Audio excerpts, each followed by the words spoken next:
마르크스주의 등장. 오늘은 인류 역사에서 정말 중요한 주제를 다뤄볼까 합니다. 바로 마르크스주의의 탄생에 관한 이야기입니다. 마르크스주의에 대해서는 여러분도 한 번쯤은 들어보셨을 겁니다. 긍정적으로 보든 부정적으로 보든 이 사상이 지난 150여 년간 세계사에 엄청난 영향을 미쳤다는 건 누구도 부정할 수 없는 사실이죠.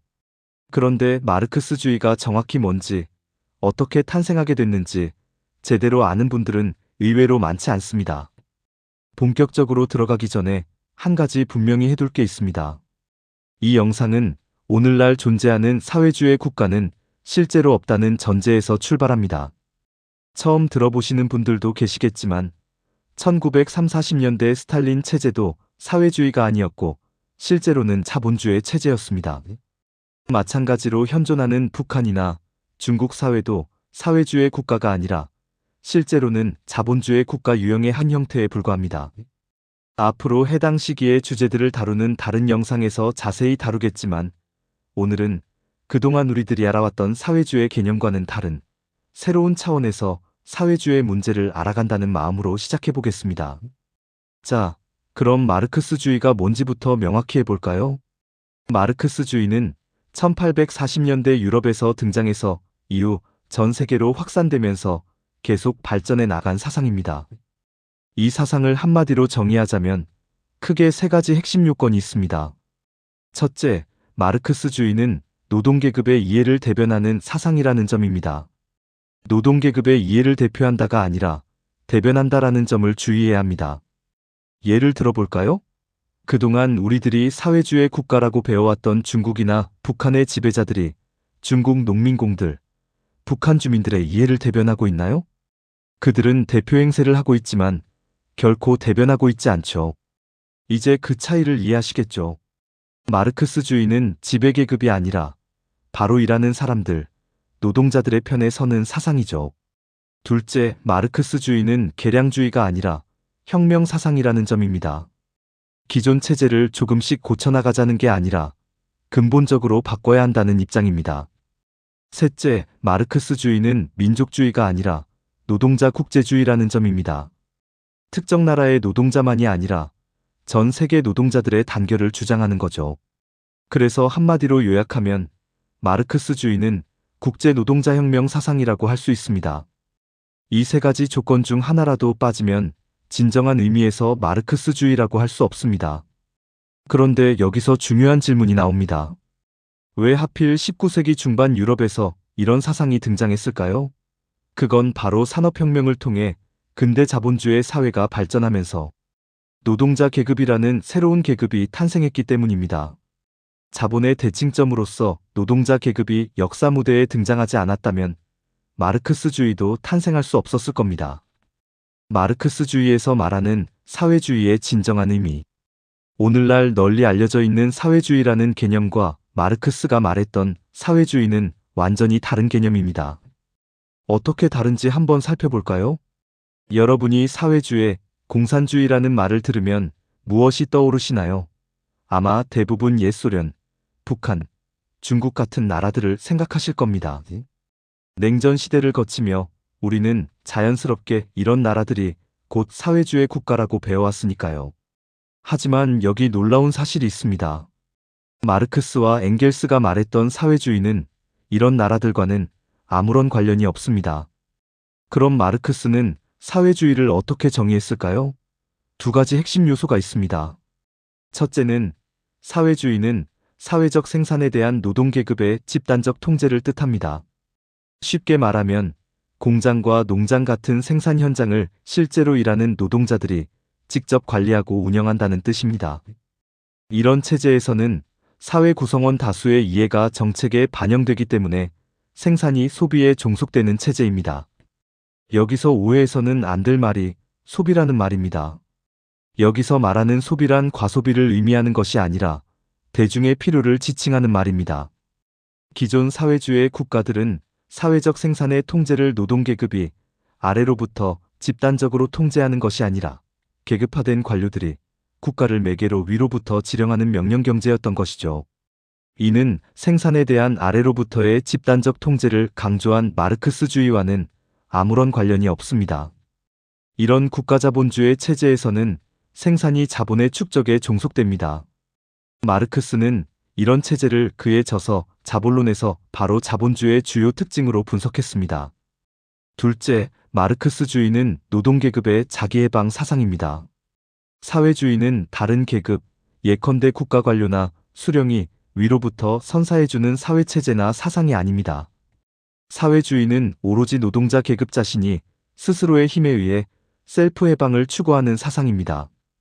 이 자기해방 사상은 그동안 스탈린주의에 의해 가려지고 왜곡되어서 우리들이 잘못 배워온 진정한 의미의 마르크스주의 핵심 사상입니다. 노동자들이 더 이상 누군가에게 착취당하지 않고 스스로 자유롭고 평등한 주체가 되는 사회를 말합니다. 그런데 실제로 20세기에 등장한 사회주의 국가들은 어땠을까요? 스탈린 체제의 소련, 북한, 중국, 옛 동유럽 국가들을 보면 공통점이 있습니다. 이 나라들에서는 국가 관료들이 모든 권력을 쥐고 있었습니다. 노동자들이 열심히 일해서 만들어낸 가치를 이 관료 계급이 국가라는 이름으로 독점적으로 가져갔죠.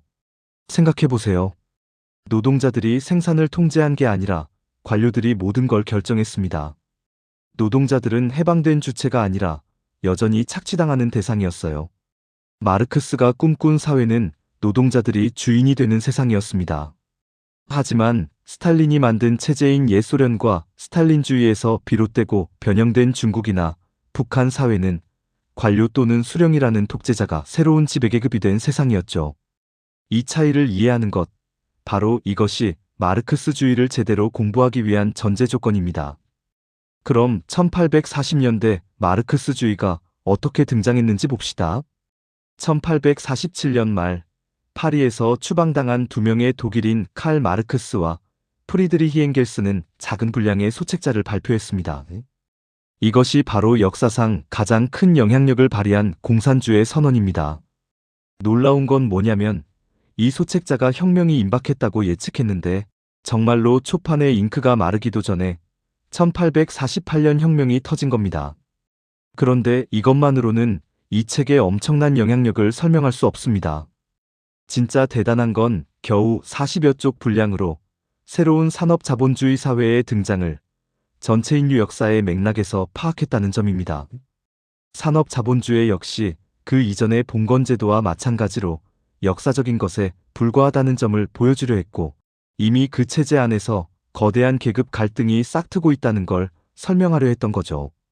마르크스와 엥겔스는 분명 뛰어난 사람들이었습니다.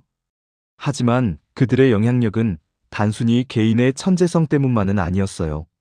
플라톤, 아리스토텔레스, 공자, 부처, 볼테르, 루소 이런 위대한 사상가들도 마찬가지였죠. 중요한 건 이겁니다.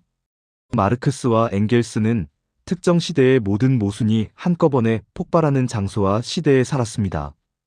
그리고 앞서 열거한 위인들에게는 없었던 걸 가졌죠. 바로 선대 사람들이 쌓아올린 지적 전통과 과학적 진보의 성과를 활용할 수 있었다는 점입니다. 동시대의 모순들을 인식하는 데 그치지 않고 그걸 설명할 수 있는 도구를 가지고 있었던 거예요. 이 두 사람은 어떤 환경에서 자랐을까요? 흥미롭게도 둘 다 혁명가 집안이 아니라 프러시아 라일란트 지방의 중간계급 가정 출신입니다.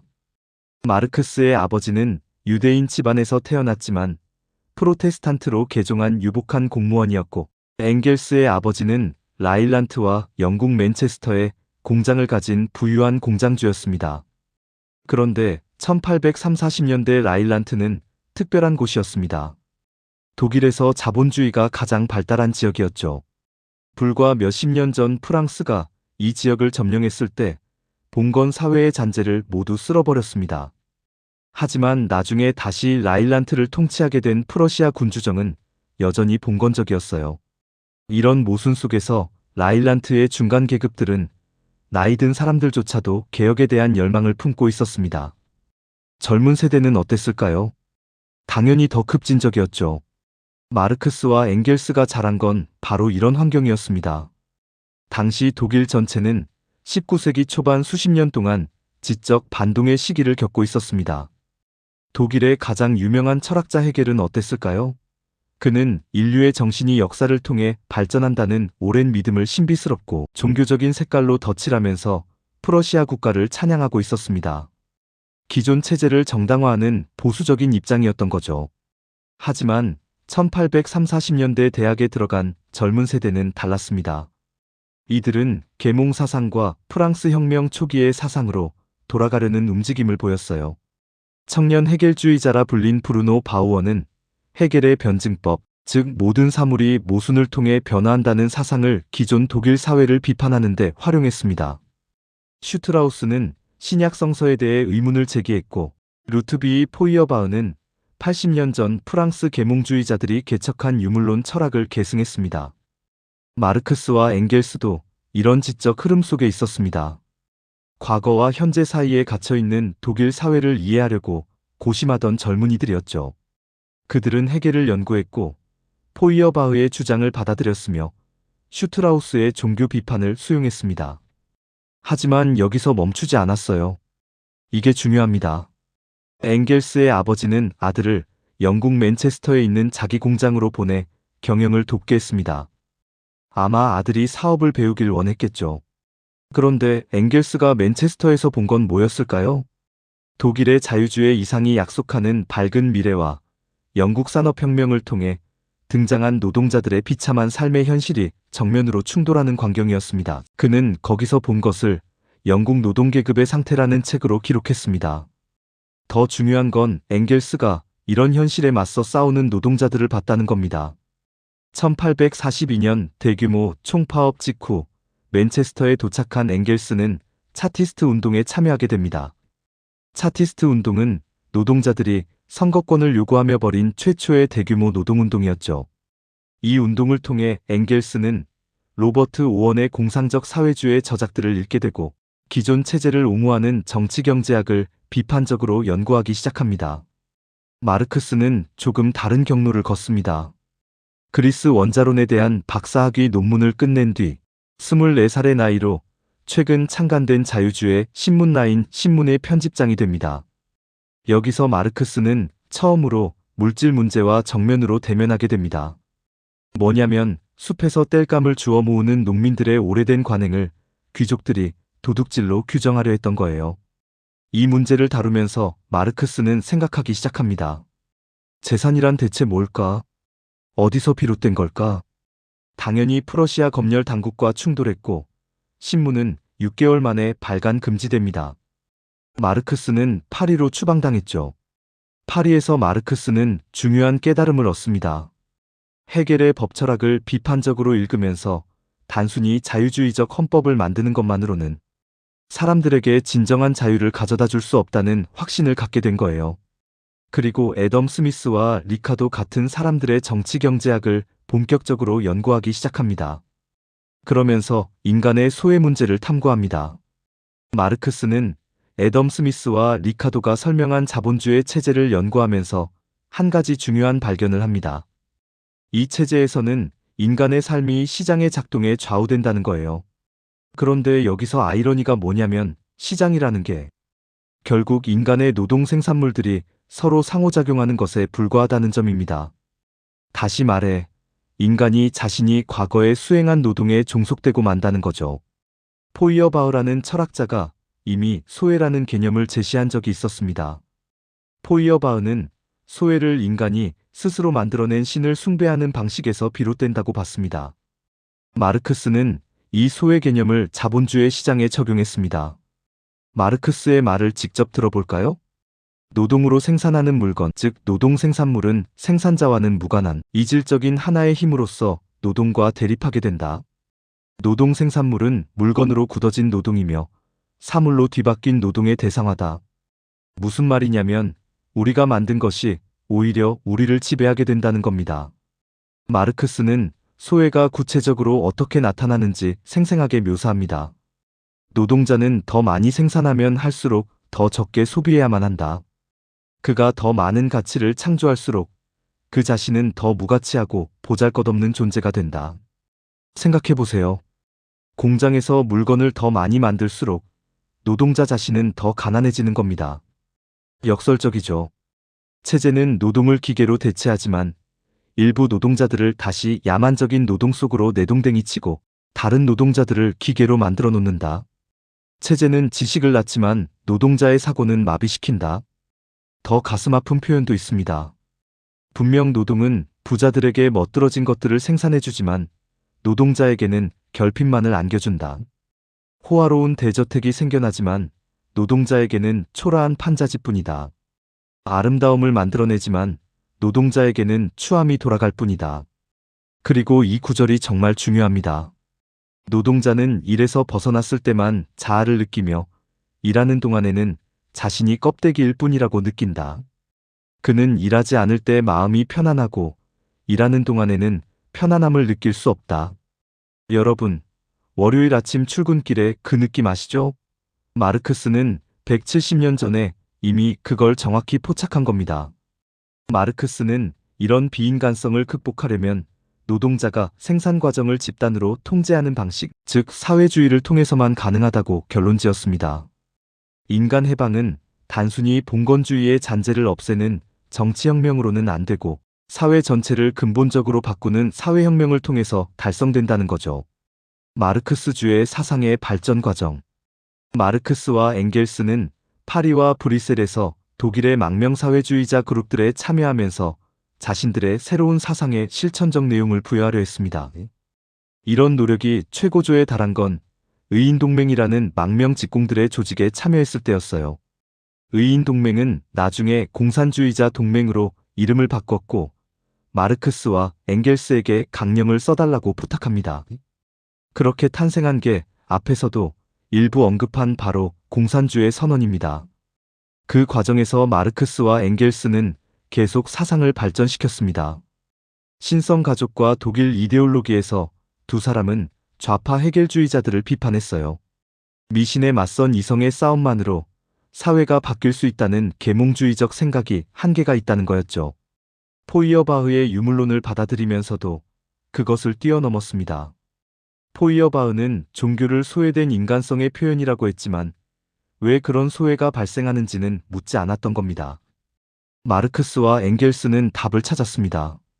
인류가 자연에서 생계를 유지하기 위해 여러 세대에 걸쳐 투여한 노력, 그리고 그 노력의 결과로 사람들 사이에 형성된 관계가 소외의 원천이라는 거예요. 여기서 중요한 개념이 나옵니다. 변증법적 상호작용이에요. 외부 세계가 인간을 바꾸지만 동시에 인간도 외부 세계를 바꿉니다. 이런 상호작용 덕분에 역사에 대한 유물론적 해석이 가능하다는 거죠.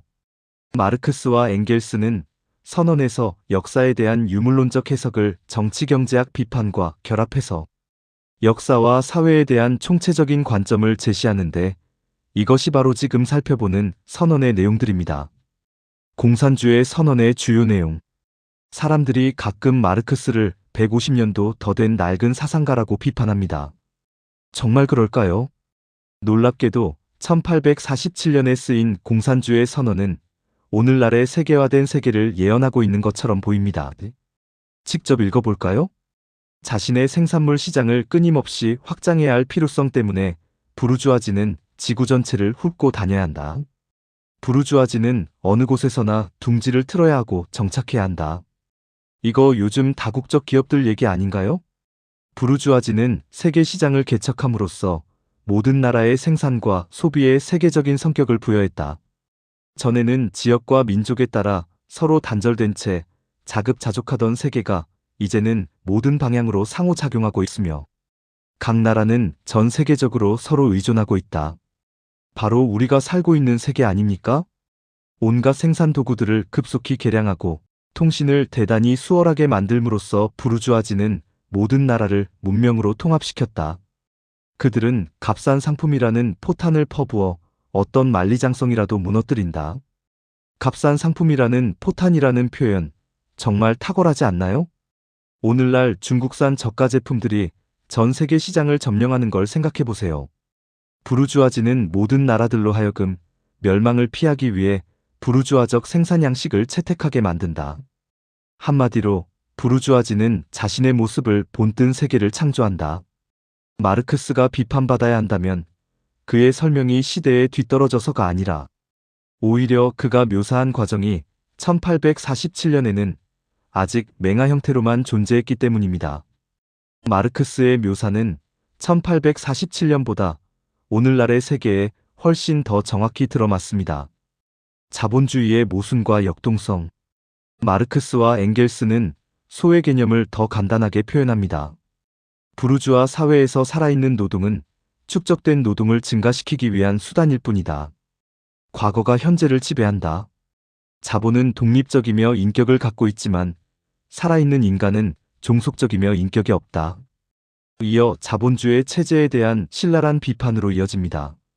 그토록 어마어마한 생산수단과 교환수단을 만들어낸 부르주아 사회는 스스로 주문을 외워서 불러낸 악마의 힘을 더는 통제할 수 없는 마법사와 비슷하다. 여러분, 2008년 금융위기 기억하실 겁니다. 파생상품이라는 복잡한 금융도구를 만들어냈는데 결국 통제할 수 없게 되어 세계 경제가 무너질 뻔했잖아요. 마르크스가 말한 마법사가 바로 이런 거예요. 거대한 상업공황이 주기적으로 되풀이되면서 매번 부르주아 사회 전체의 존립을 한층 더 크게 위협한다. 공황이 일어나면 이전 시대에는 생각하지도 못했을 희한한 전염병, 즉 과잉생산이라는 전염병이 퍼진다. 과잉생산이 전염병이라니 역설적이죠. 옛날에는 굶주림이 문제였는데 자본주의에서는 너무 많이 생산해서 문제가 된다는 겁니다.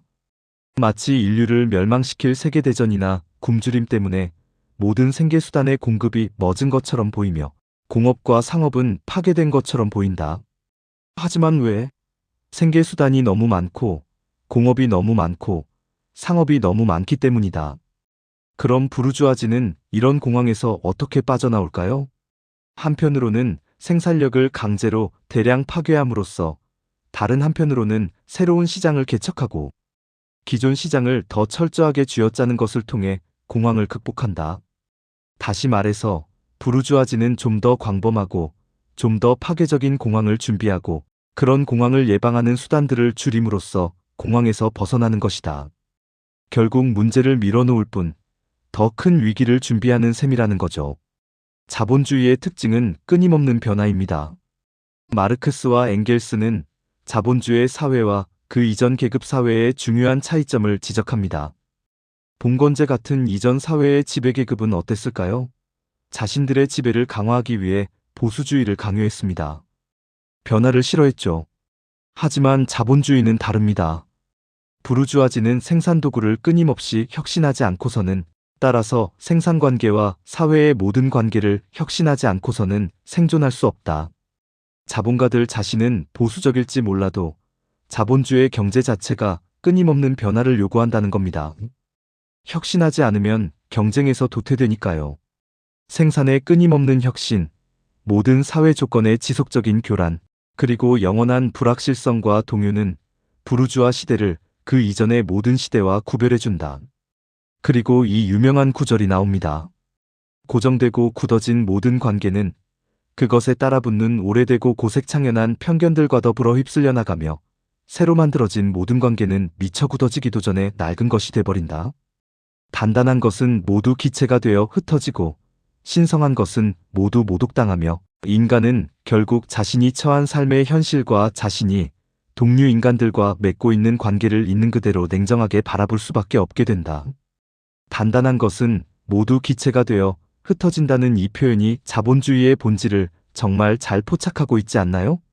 소책자는 노동계급의 성장 과정도 언급하고 있습니다. 이 소책자 공산주의 선언은 자본주의의 또 다른 중요한 측면, 바로 자본주의가 탄생시킨 노동계급을 강조합니다. 부르주아지, 즉 자본이 발전하는 것과 비례해서 프롤레타리아, 즉 현대의 노동계급도 발전한다. 자본과 노동은 동전의 양면 같은 거예요. 하나가 자라면 다른 하나도 자랍니다. 노동계급은 일자리가 있어야만 먹고 살 수 있고 노동을 통해 자본을 증식시킬 수 있어야만 일자리를 얻을 수 있다.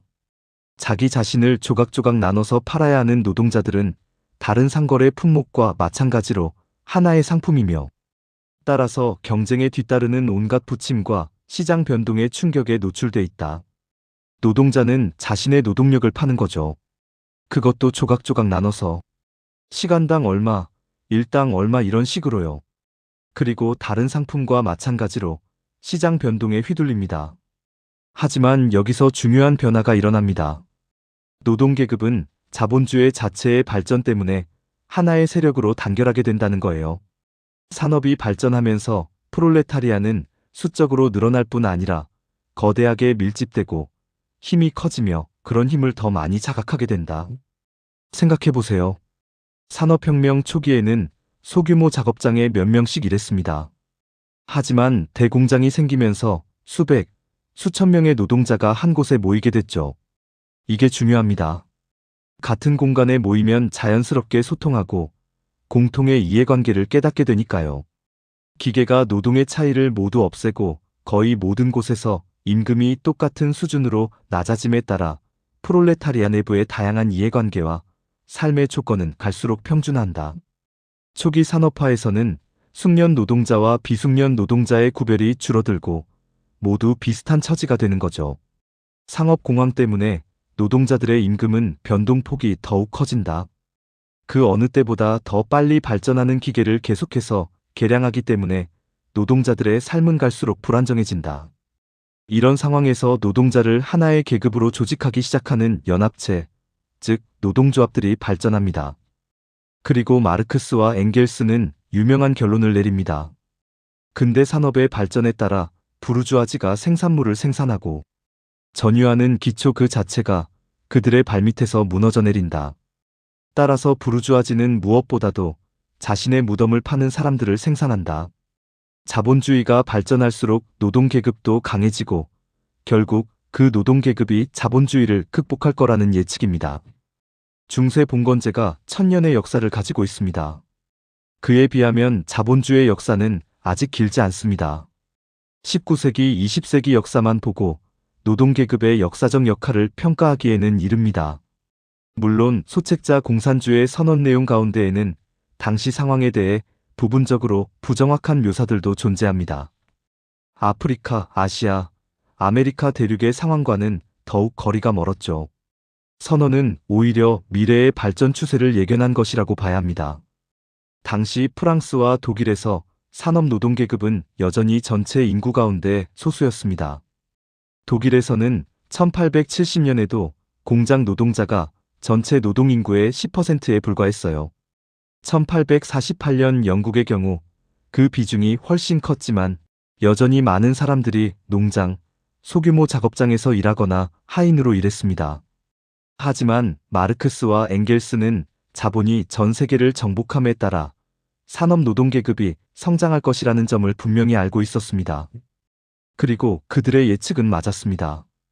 때로 마르크스와 엥겔스는 성장한 계급이 대규모 공장에 몰려있는 전형적인 프롤레타리아로만 구성될 것이라고 가정했다는 이유로 비판받기도 합니다. 하지만 여기서 중요한 건 이겁니다. 마르크스와 엥겔스의 핵심 주장은 사회적 노동인구 중에 자신의 노동력을 팔아서 생계를 꾸려야 하는 사회 구성원의 비율이 갈수록 커질 것이라는 점입니다.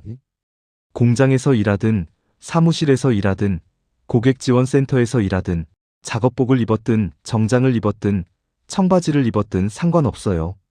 자신의 노동력을 팔아야 먹고 산다면 그게 바로 노동계급입니다.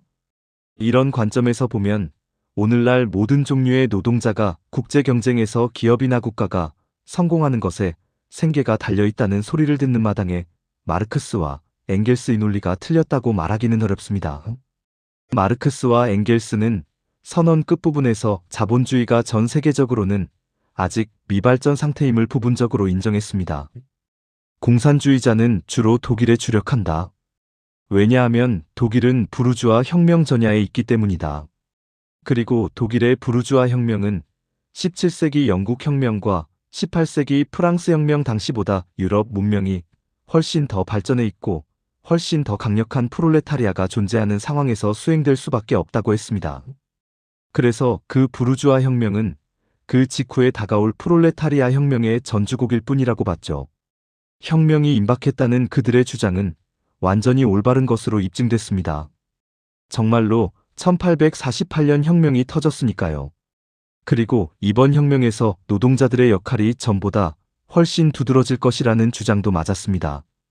하지만 두 사람이 예측하지 못한 것은 부르주아지의 다양한 대응 방식이었습니다. 부르주아지는 단순히 무너지지 않았어요. 개혁을 통해, 복지국가를 통해, 때로는 파시즘을 통해 대응했습니다. 이건 나중에 19세기, 20세기 역사를 다룰 때 자세히 다루겠습니다. 자, 오늘 우리는 마르크스주의가 어떻게 탄생했는지 살펴봤습니다. 마르크스주의는 하늘에서 뚝 떨어진 사상이 아닙니다. 산업혁명을 통해 근대 자본주의 사회가 발전하는 과정에서 자본의 대칭점으로서 노동자 계급이 역사 무대에 등장했기에 탄생할 수 있었던 사상입니다. 마르크스와 엥겔스는 개인적 천재성뿐 아니라 특정 시대의 모든 모순이 집약된 시대에 살았고 선대의 지적 전통을 활용할 수 있었기에 이런 사상을 발전시킬 수 있었습니다. 그들이 개발한 소외이론, 역사유물론, 자본주의 분석은 단순히 19세기의 낡은 이론이 아닙니다. 오히려 1847년에 쓰인 선언은 오늘날의 세계화된 자본주의 사회를 놀랍도록 정확하게 예견하고 있습니다. 물론 한계도 있습니다. 모든 예측이 다 맞지는 않았죠. 하지만 핵심은 이겁니다.